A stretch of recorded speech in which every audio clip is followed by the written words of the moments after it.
সম্প্রতি একটা রিপোর্টে বেশ বড়সড় কিছু দাবি করা হয়েছে। বলা হচ্ছে ইরান নাকি এমন এক সামরিক অভিযান চালিয়েছে যা পুরো মধ্যপ্রাচ্যের চিত্রই পাল্টে দিচ্ছে। তো এই দাবির পেছনে আসলে ঘটনাটা কি?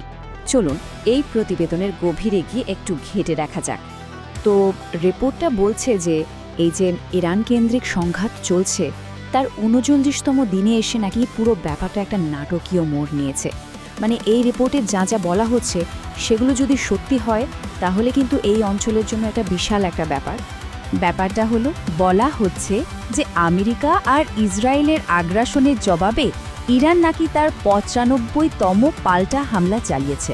৯৫তম! রিপোর্ট অনুযায়ী এই সংখ্যাটা শুনলেই বোঝা যায় যে অভিযানের ব্যাপ্তিটা ঠিক কতটা বড়। আর এই যে ৯৫তম হামলার ঢেউ, এর একটা নামও দেওয়া হয়েছে, অপারেশন ট্রু প্রমিস 4। আর এই অপারেশনের লক্ষ্যবস্তু কি? রিপোর্ট বলছে পুরো মধ্যপ্রাচ্য জুড়ে ছড়িয়ে থাকা আমেরিকান আর ইসরায়েলি অ্যাসেটগুলোই নাকি তাদের টার্গেট।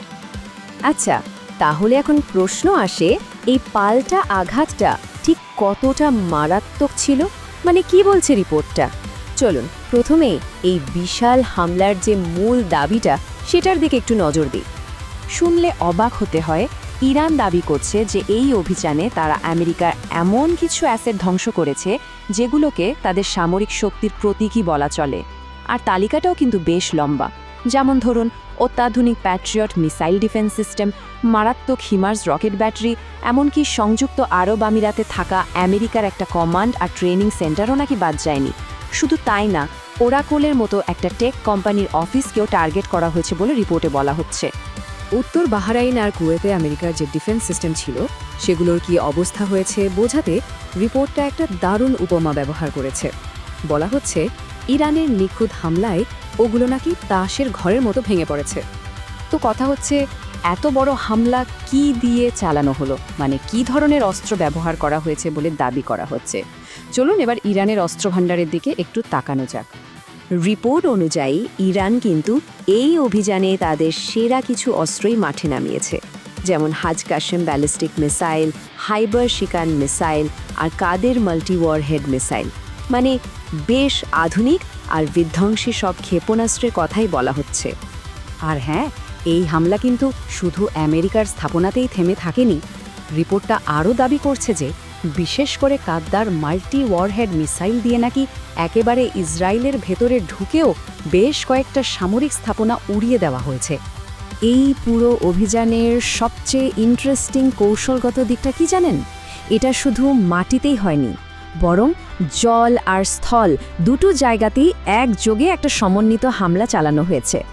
হামলার কৌশলটা ছিল একদম দুইমুখী। একদিকে যেমন ব্যালিস্টিক মিসাইল দিয়ে বাহরাইন, কুয়েত আর সংযুক্ত আরব আমিরাতে থাকা আমেরিকার ঘাঁটি আর কমান্ড সেন্টারগুলোতে হামলা করা হয়েছে, ঠিক তেমনি অন্যদিকে ইরানের নৌ কমান্ডোরাও কিন্তু সাগরে তাদের ক্ষমতা দেখিয়েছে। তো সাগরে কাকে টার্গেট করা হলো? বাহরাইনের খালিফা বিন সালমান পোর্টে নোঙর করা MSC ইশিকা নামে একটা কমার্শিয়াল জাহাজকে। রিপোর্ট বলছে জাহাজটার পতাকা অন্য দেশের হলেও এর আসল মালিকানা নাকি ইসরায়েলি, আর ঠিক এই কারণেই এটাকে টার্গেট করা হয়। এই যে এত বড় একটা হামলা, এর মাধ্যমে তেহরান আসলে কি বার্তা দিতে চাইছে? রিপোর্টটা বলছে বার্তাটা একদম পরিষ্কার। আমেরিকার স্বার্থ এখন আর কোথাও নিরাপদ নয়, তা সে যেখানেই থাকুক না কেন।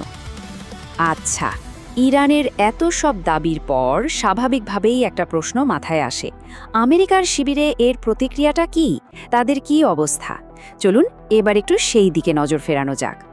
রিপোর্টটা কিন্তু একটা ধারাবাহিক ক্ষতির ছবি আঁকার চেষ্টা করছে। তাদের দাবি অনুযায়ী আজকের এই হামলার আগেও, যেমন ধরুন গত ২৭শে মার্চ সৌদি আরবে আমেরিকার একটা E-3 সেন্ট্রি অ্যাওয়াক্স কমান্ড প্লেন ধ্বংস করা হয়। এর আগেও নাকি থার্ড ডিফেন্স সিস্টেম আর রিপার ড্রোন হারানোর খবর এসেছিল। আর এখন নতুন করে প্যাট্রিয়েট আর হেমার সিস্টেম ধ্বংসের দাবি। সব মিলিয়ে একটা প্যাটার্ন তুলে ধরার চেষ্টা আর কি। আর এই যে এত সব সামরিক সরঞ্জাম ধ্বংসের কথা বলা হচ্ছে, এগুলোর আর্থিক মূল্য তো আর কম নয়। রিপোর্টটার দাবি গত এক মাসেই নাকি পেন্টাগনের শত শত কোটি ডলারের অ্যাসেট মধ্যপ্রাচ্যের মরুভূমিতে একেবারে ধ্বংসস্তূপে পরিণত হয়েছে। তো এই লাগাতার ক্ষয়ক্ষতির পর ওয়াশিংটনের অবস্থা কি? রিপোর্টে বলা হচ্ছে সেখানে নাকি এখন একটা থমথমে পরিস্থিতি বিরাজ করছে। মানে যুদ্ধটা শুরু করে দিয়ে এখন মার্কিন প্রশাসন নিজেদের ঘাঁটিগুলো বাঁচাতেই হিমশিম খাচ্ছে। এই সব ঘটনা একসাথে করলে রিপোর্টটা কিন্তু একটা নতুন ভূ রাজনৈতিক বাস্তবতার দিকেই ইঙ্গিত দিচ্ছে। তাহলে কি এর মানে দাঁড়ায় যে মধ্যপ্রাচ্যে ক্ষমতার যে ভারসাম্য সেটা সত্যি পাল্টে যাচ্ছে? আর সম্ভবত এই রিপোর্টের সবচেয়ে বড় আর গুরুত্বপূর্ণ পর্যবেক্ষণ হলো এই দাবিটা যে জর্ডান, কুয়েট আর সৌদি আরবে আমেরিকার যে ঘাঁটিগুলো আছে সেগুলো নাকি এখন ইরানের মিসাইল রেঞ্জের মধ্যে একরকম বন্দী হয়ে পড়েছে। ভাবুন একবার, এই দাবি যদি সত্যি হয় তাহলে এই অঞ্চলের জন্য এটা কত বড় একটা স্ট্র্যাটেজিক শিফট।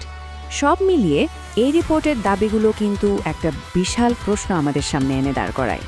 মধ্যপ্রাচ্যে আমেরিকার স্বার্থ কি সত্যিই এখন এতটা অরক্ষিত যতটা এই রিপোর্টে দেখানো হচ্ছে?